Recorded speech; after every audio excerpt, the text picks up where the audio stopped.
BC.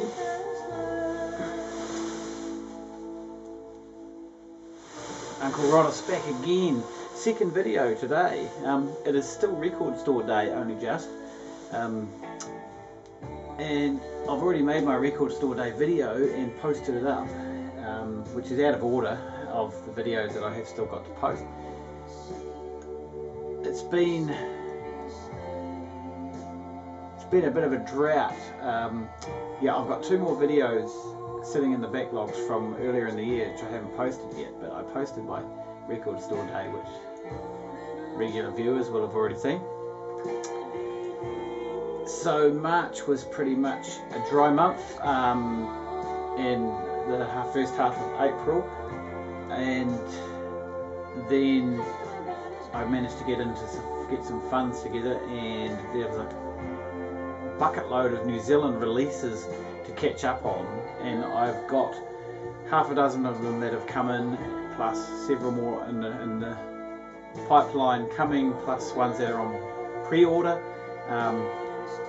etc, etc. So we'll get into it.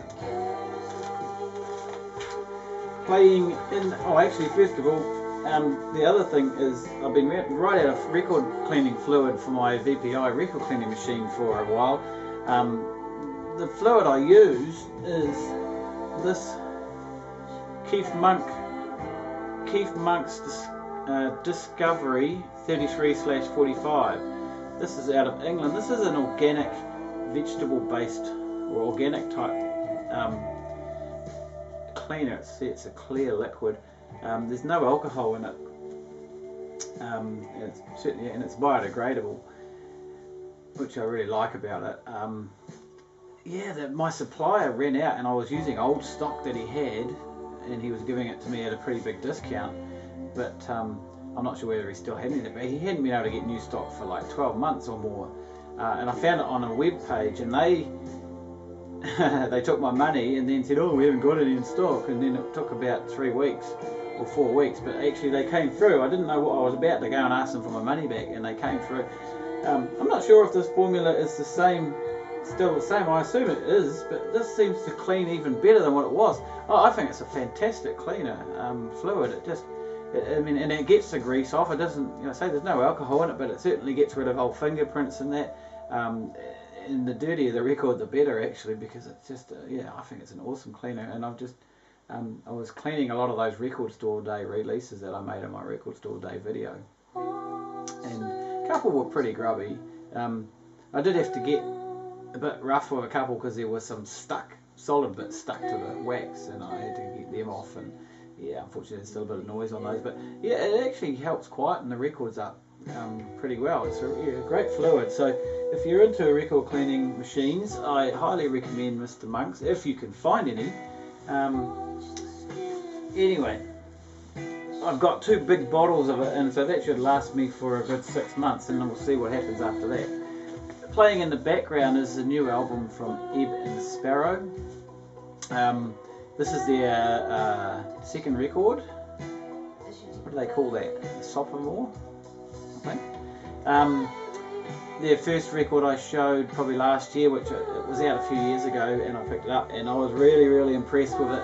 It was a sort of alt country, it had a good alt country tinge to it. This is a little bit less of that. As you can hear, it's very laid back and quite slow. It's almost, to me, it's a little bit like a cross between Mazzy Star and Low. Yeah, I really like it. First listen was slightly disappointed because it wasn't quite the same as the original album, but it's just as good, if not better. I haven't put my records in a very good spot. Let's move them out. So these are all very recent releases, starting with this one, which is actually a recent re-release, and this is Sandra Bell's Net. First time on vinyl. It was only a CD issue first up. This is a double record.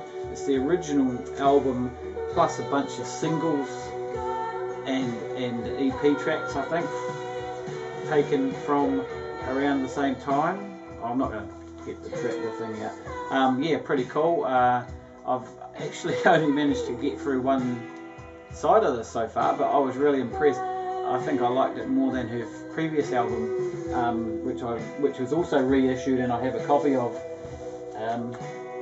This one here, Super Organism.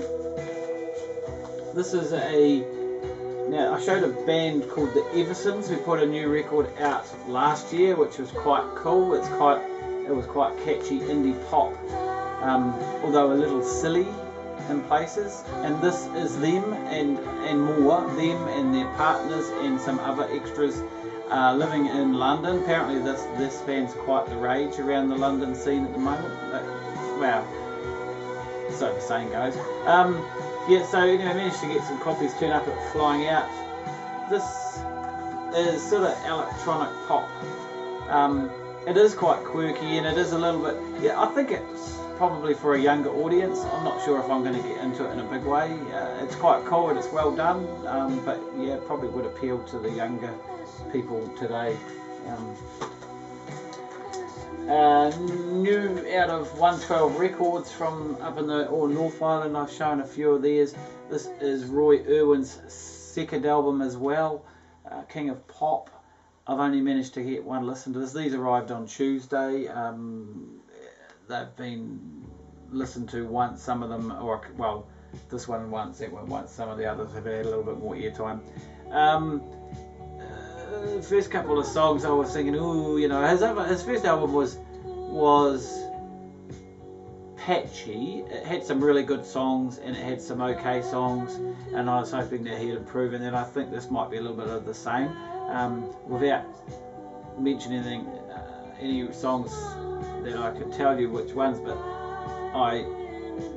the first couple of tracks I was kind of a bit disappointed, but it actually got a lot better, so I think that it will grow on me, and he did have some pretty good tracks on his first one, so maybe he hasn't kind of stepped up as much as I was hoping, but who knows. This one here is something like the fourth album from the Unknown Mortal Orchestra. This is the brainchild of a guy, and I can't tell you his name because it's not written on here. He used to be in the Mint Chicks. Nielsen was his name. He has a brother. There were two of them. See if I can figure out which one it was. His name must be on here somewhere surely. Ruben Nielsen is his name, and yes. And so this is his brainchild. I think he's out of the States actually. I think most of this is recorded over in the States. Jaguar is the record label. Unknown Mortal Orchestra, Sex and Food. This is, yeah, I don't know about this one just yet. I'm still kind of getting to grips with it. I have their third album. I haven't got around to getting their first two. They're still fairly available, but not sure. Kind of, again, electronic indie pop. Lots happening, and I think it will grow on me. I mean, there's a few people who have really highly recommended it. And then lastly, and this could be, this one and the Seven Sparrow are the best of the lot, I think, so far. Marlon Williams, this is Marlon's second LP. I actually not long ago picked up his first. It's been on my list to get hold of for a while, and unfortunately I haven't given it a lot of airtime, but this one's really, really good. I think it is better than his first one. This is an Australian pressing on this bright, deep reddy coloured vinyl, so it's pretty cool. There was several versions of it floating around. One that you got a free extra single with as well, which the single was pretty good, which I heard on Chris's radio show. But that's not a bad record, that one. And it's got Aldous Harding doing a duet on one of the tracks. So yeah, this is the highlight. That one and this Evan Sparrow are the highlights.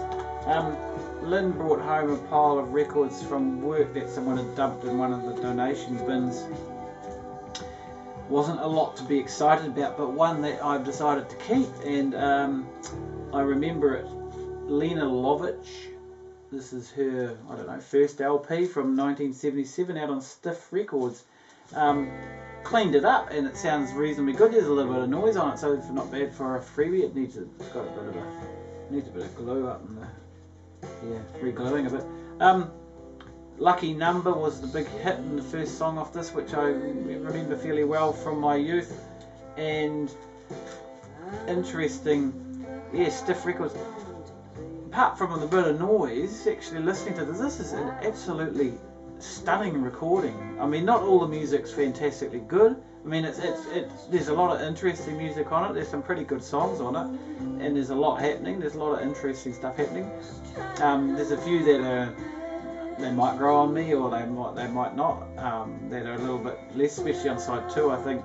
But I was sitting here listening to this, and I was just kind of like, wow, the quality of the music. You could hear everything that was happening. It was crystal clear. I mean, apart from the background noise of the record vinyl itself, which I say it hasn't been particularly well looked after, but it's cleaned up pretty well. There's some of the stuff that was recorded in England, in the post-punk stuff. It is pretty good recording, and this is I've had a couple more, and it puts a lot of records to shame, especially new stuff. So I'm going to keep that. That was a nice freebie out of the pile. So that's pretty much it. So like I say, I've got a bunch of pre-orders. Some are coming very soon. Some will be here by the end of the month. One should be here tomorrow, to be honest. So that will keep me busy. That's my video. So I'll get around to posting this in a few weeks' time. So I've got a couple more videos to get out yet first. But there's New Zealand releases are coming thick and fast, and looking forward to them, and the reissues too. Okay, cheers. See you next time.